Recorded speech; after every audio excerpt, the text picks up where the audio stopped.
porque nosotros seremos un país chico, con pocos habitantes, pero nos sale la genialidad también ahí, como el doctor Ugarte, por ejemplo, que está trabajando en 2 tratamientos para combatir el COVID, como el plasma. Nosotros también lo conocimos ahí a través del doctor Ugarte, que lo empezó a implementar, funcionó, pero ¿por qué, Daniel, hay algunos que lo ponen en duda, la efectividad del plasma? Buena pregunta, Mari. La pregunta que se hacen también muchas comunidades científicas, porque se puso en duda la seguridad del uso de plasma, de las transfusiones de plasma sanguíneo o plasma convaleciente. Ahora, para que quede súper claro, ¿cómo funciona esto? Es el plasma de personas recuperadas que tienen una gran cantidad de anticuerpos y que pueden funcionar como una respuesta inmune pasiva. ¿Funciona o no funciona? Tenemos una nota al respecto, mire. Si hay un universo de casos que no reciben mucha atención, es el de los recuperados. Hay más de 28.000 de ellos en Chile, hombres y mujeres que han derrotado al COVID-19 y cuya sangre podría tener una potente arma contra el coronavirus.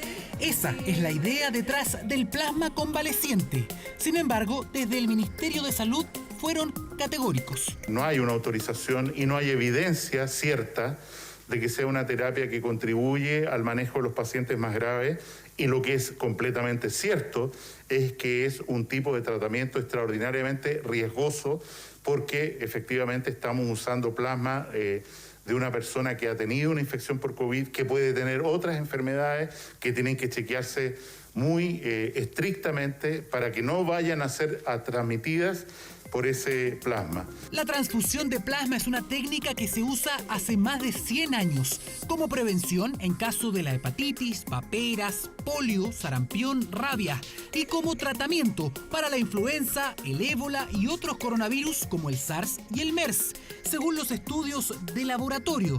En el caso de esta pandemia, se trataría de plasma que tendría una gran cantidad de anticuerpos específicos, como este, que al momento de ser transfundidos a un paciente con COVID-19 irían directamente a neutralizar las partículas infecciosas y así evitar su propagación. Eso dice la teoría.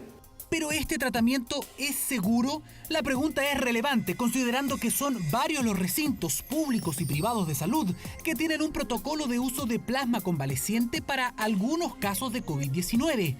Si se cumplen todas las normas de trazabilidad de las muestras, la transfusión de plasma de pacientes recuperados de COVID, así como pacientes recuperados de ANTA, así como pacientes recuperados del SARS o pacientes recuperados del H1N1, ese plasma es seguro. La utilización de plasma como soporte transfusional es un tratamiento de rutina en los diferentes centros hospitalarios, por lo tanto hay un cuerpo de evidencia bastante sólido con respecto a su seguridad. Pero ya salió hace poco una publicación con más de 5.000 pacientes que han recibido plasma convaleciente, publicada por la Clínica Mayo y Johns Hopkins, en cual la probabilidad de tener alguna reacción alérgica o adversa al plasma es muy, muy baja. La Universidad Johns Hopkins realizó el estudio más grande hasta la fecha. Ellos analizaron miles de casos. 24 horas consiguió obtener en exclusiva la opinión del líder de esa investigación. In the United States, approximately 17,000 patients have now been treated with convalescent plasma. The report on the first 5,000 of them, that is, the safety profile, has been placed as a preprint. Results show that administration of convalescent plasma is relatively safe, considering that it has been given to patients who are very ill. In other words, analysis of the first 5,000 patients revealed no unusual signatures of toxicity. Hasta el momento no hay evidencia de peligro. Sin embargo, ¿es eficaz el plasma para combatir la COVID-19? El uso de plasma para tratar pacientes graves de coronavirus está en un trámite esencialmente experimental, así como ha habido muchos otros experimentos en el mundo. En Chile y en todo el mundo, para aprobar el uso de un tratamiento nuevo o de un medicamento nuevo, se deben hacer estudios y esos estudios deben ser aprobados por la autoridad sanitaria en este caso el Ministerio de Salud o el Instituto de Salud Pública. La FDA ya autorizó el uso de esta terapia experimental para pacientes con tratamiento compasivo y también autorizó el desarrollo de estudios. Uno de los más recientes se realizó en el Hospital Monte Sinaí de Nueva York. Showing that early administration of convalescent plasma in individuals who have severe COVID-19 can reduce mortality provided that it is used early before this patient is going to the intensive care unit. Una alternativa que ya se usó con otras enfermedades infecciosas y que varias instituciones científico-médicas están estudiando en nuestro país. Bien, la persona que ustedes vieron ahí, que tal vez no era muy entretenido ni efusivo para entregar este mensaje. Es medio cubano, papi. Exacto, no es nada más ni nada menos que el padre del uso de plasma en Estados Unidos. Es el jefe de la Mesa Nacional de Plasma COVID-19, de la Mesa de COVID-19 de Estados Unidos, y el jefe de inmunología de Johns Hopkins, que es uno de los centros de referencia hoy día en lo que es COVID-19. Y además, él está a cargo del tratamiento y del estudio que se está haciendo con 5.000 personas, el más grande hasta el momento. Pero dicen que dicen que el plasma sirve y ayuda a pacientes. Hay 5.000 que están como avión, seguro el señor que tú entrevistaste, ahí de Johns Hopkins. ¿Cómo funciona? Así. A ver, la doctora Vizcaíno dice no es tan así. Doctora, yo inmediatamente yo sé lo que va a decir, pero mire, solamente para bajar muy rápidamente lo que dice el doctor Arturo Casadeval, es que este estudio que se hizo de los 5.000 pacientes era para probar, y se publicó como un preprint, es para probar la seguridad del uso de plasma. Exacto. Hubo poca gente que tuviera algún tipo de efecto secundario importante. Se probó la seguridad. Se está haciendo un segundo estudio para probar su efectividad, que son cosas distintas. Y eso todavía no nos quiso adelantar porque no lo ha publicado. Usted sabe que los científicos tienen que publicar antes de estar comunicando. Sí. Yo les digo al tiro, entre que lo pongan o no lo pongan, a mí, doctor, me pone plasma, ya sabe que me trata usted en caso de cualquier cosa, pero doctora, ¿usted por qué dicen están así? No, es porque, justamente por lo que comentaba, que efectivamente el estudio era para demostrar seguridad, no es que esos pacientes se hayan mejorado de coronavirus por recibirlo. Lo que pasa es que no les pasó prácticamente nada malo. Claro. Y son pacientes gravísimos. No es un paciente, no es como que uno vaya y le pongan plasma. Pero por lo mismo, yo pensaría que es gracias al plasma, si eran pacientes seguro. Gravísimos. No.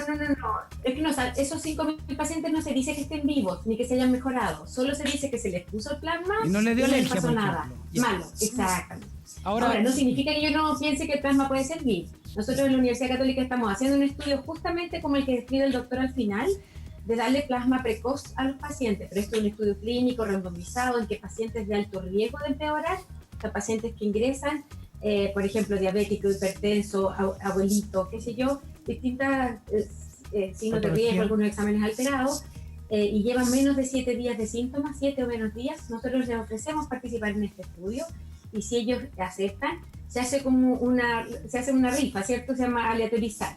Y uno en forma aleatoria le toca si es que va a recibir plasma inmediatamente o recibe plasma si empeora. Entonces, si ese paciente lo recibe, este paciente está fuera de la UCI, un paciente que está en sala básica, máximo intermedio, entonces todavía no está tan mal.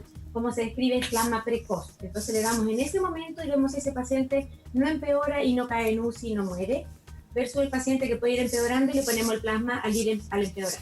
Entonces vamos con el plasma. Sí, de hecho hay varias cosas. Cuando hablé con el doctor Casadeval, igual le pregunté, doctor, pero de estos 5.000 hubo mejoría, y me dijo, mira, no te puedo dar la cifra exacta, me dijo, pero vamos muy bien. O sea, había muchos que habían reaccionado muy bien, y como dice la doctora también, y él me especificó, ellos están pensando y quieren demostrar que en el fondo la aplicación temprana de el plasma da mejores resultados que cuando los pacientes están muy graves. ¿Temprana cuándo?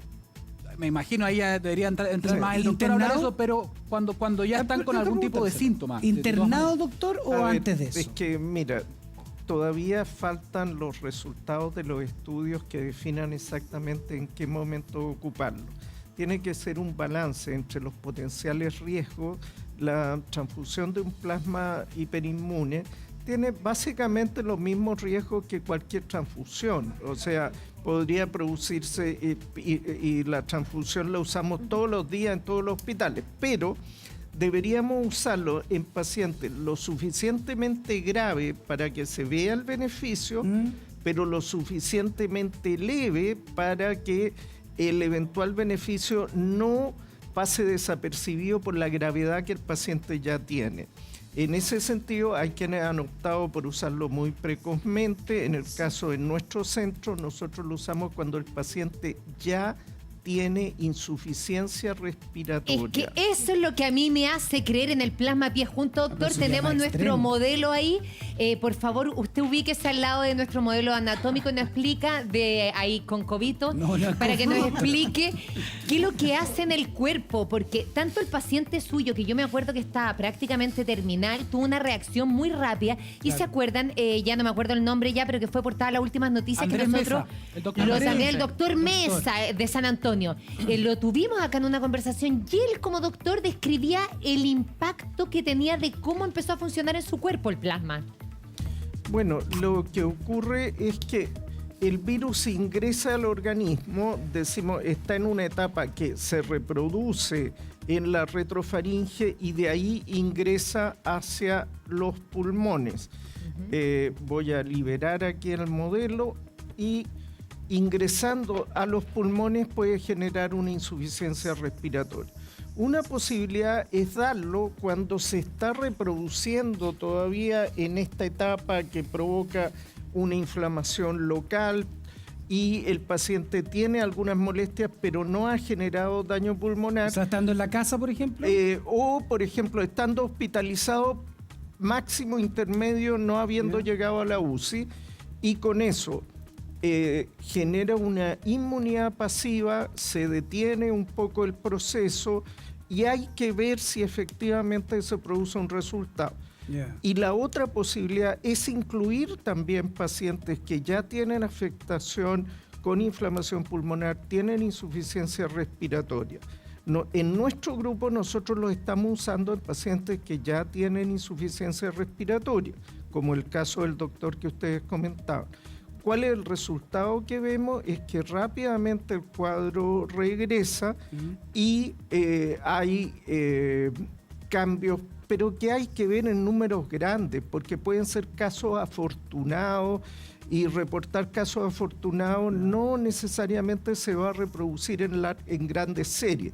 Lo que está fuera de toda discusión es que utilizarlo como una medida desesperada al final de la evolución de la enfermedad con el paciente al borde de la muerte puede ser un enfoque compasivo, pero que no necesariamente va a tener tal efecto que permita salvar la vida. Es mejor usarlo antes. Y usted me ayudó, doctor, en algo, porque una persona que yo conozco quería ponerle plasma a su mamá, que está internada en la Exposta Central, y la gente se oponía, querían llevarlo a un comité ético. ¿Por qué eso?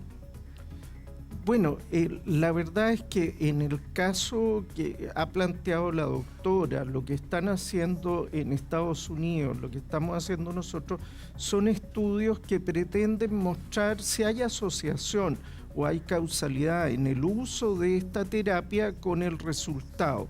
Esto ha pasado por comités de ética, se tienen las aprobaciones para usar esto, a pesar de que el uso del plasma hiperinmune es una terapia que se conoce hace muchísimos años, esto no es nuevo, pero en esta patología en particular, como no existía la patología, no había la experiencia. Doctor. Todo esto está aprobado y hay gente que puede decir, no, esto no me convence, creo que hay que discutirlo, y eso es legítimo en el ambiente académico y científico. Doctor, no se dé vuelta y le voy a preguntar para que siga mirando hacia adelante, pero es interesante dejar muy claro que esto es seguro. Esa era la finalidad primero de la nota, porque se había dicho que era muy inseguro. Eso ya lo dejamos claro con científicos y de primer nivel. Pero dicho eso, también, doctor, para que usted pueda explicarle también a las personas quizás el hecho de que hay varias instituciones médicas hoy día que están pidiendo donación de plasma. Sí, la FALP, la Clínica Alemana, la Católica, la Redux Christus. Tengo un compañero de colegio que hace 2 semanas le dieron su alta y le sacaron 8 tubitos de sangre, eso es lo que él nos dice, y le dijeron en una semana más te avisamos si puedes venir a dar plasma, y fue a dar plasma. ¡Qué bueno! Yo creo que es una técnica que hay que considerarla. ¿Por qué? Porque el número el universo de personas recuperadas en Chile también ha aumentado. Estoy viendo la última cifra, son 44.946, por lo mismo. De repente hay una pregunta interesante, porque alguien dice, ya, yo estoy recuperado, entonces dono mi plasma. Doctor, ¿cualquier persona puede donar plasma? No todos. Se requiere un intervalo libre de síntomas de 14 días, que la persona esté, por lo menos en nuestro protocolo, que esté libre de síntomas, testear que la enfermedad se haya recuperado, que tenga niveles de inmunoglobulina elevados. Nosotros recogemos plasma de varones o de mujeres que hayan tenido un parto o una gestación, haya terminado en parto o no, y no multíparas porque se generan ciertos niveles de anticuerpos. Lo mismo que pasa pueden con la generar. donación de plaquetas, ¿cierto? Las mujeres que han tenido muchos partos no pueden ser donantes de plaquetas. Exacto, y aparte de eso, la persona es sometida a una serie de test para descartar enfermedades que pudieran transmitirse a través de plasma u otros elementos sanguíneos. Y haciendo todo eso se hace la donación. Dentro de las instituciones también, recordar que en Clínica Indisa también, porque la gente que pueda ir a donar con nosotros, muy bienvenido.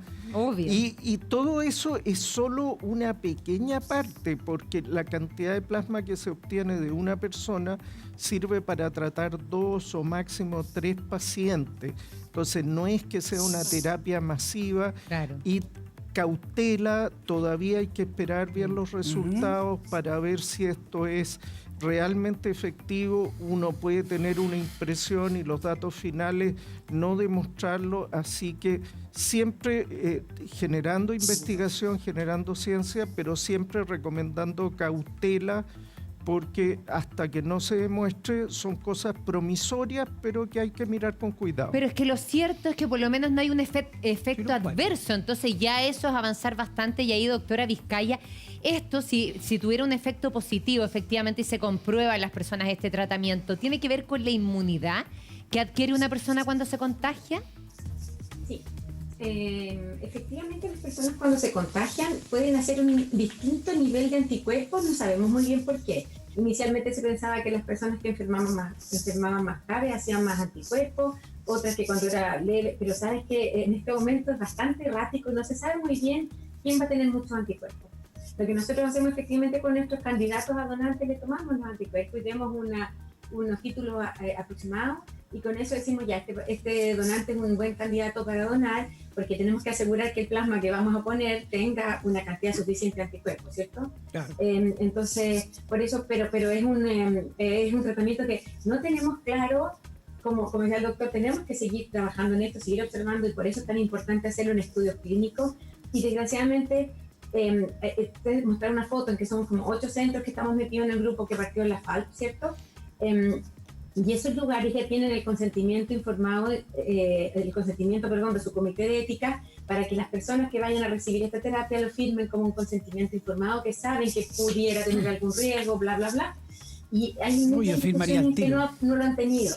Entonces, como no tienen, por ejemplo, la Cosa Central no tiene este comité de ética, no ha aprobado este estudio, no lo pueden recibir en forma más expedita como se está haciendo los otros países. Claro. Doctor, y lo que dice la doctora, ¿se sabe por qué? Porque, a ver, la tónica del coronavirus ha sido que en un inicio nos decían que sí, después que no, después que no y después sí. Entonces, ¿qué pasa con la inmunidad con respecto a lo que podría ocurrir con la segunda ola, con el pic? Efectivamente estamos teniendo una baja inmunidad, que eso también podría afectar en el desarrollo del plasma. No, es que ahí ocurre otra cosa. No es solo lo que ocurre con la inmunidad individual, sino lo que ocurre con la inmunidad comunitaria. ¿Y qué es lo que vemos? Que esta enfermedad es tan complicada de que enferma a una proporción importante de los casos y una proporción importante con una enfermedad grave. Y la cantidad de inmunidad que deja en la población es solo de una pequeña parte de la población. O sea, en Chile un 3%, en países que han tenido epidemias desastrosas como el norte de Italia o Nueva York, alrededor del 10%, no más de un 20%. Y para parar la propagación se requiere inmunidades sobre el 60% de la población o incluso más. Por lo tanto, esta idea de que se contagie la gente nomás, que así se para la propagación del virus, tomaría bastantes años, pero, doctor, y van a haber más. Que no lo alcanzo a ver porque tengo COVID aquí y la distancia social con la Pamela. Doctor, pero si viene una segunda ola con tan baja inmunidad, ¿significa que todos nos contagiaríamos de nuevo? No necesariamente, pero ¿Qué es lo que debería ocurrir? Que en un tiempo prudente la primera ola disminuya y esto nos da un tiempo para retomar cierto grado de actividad.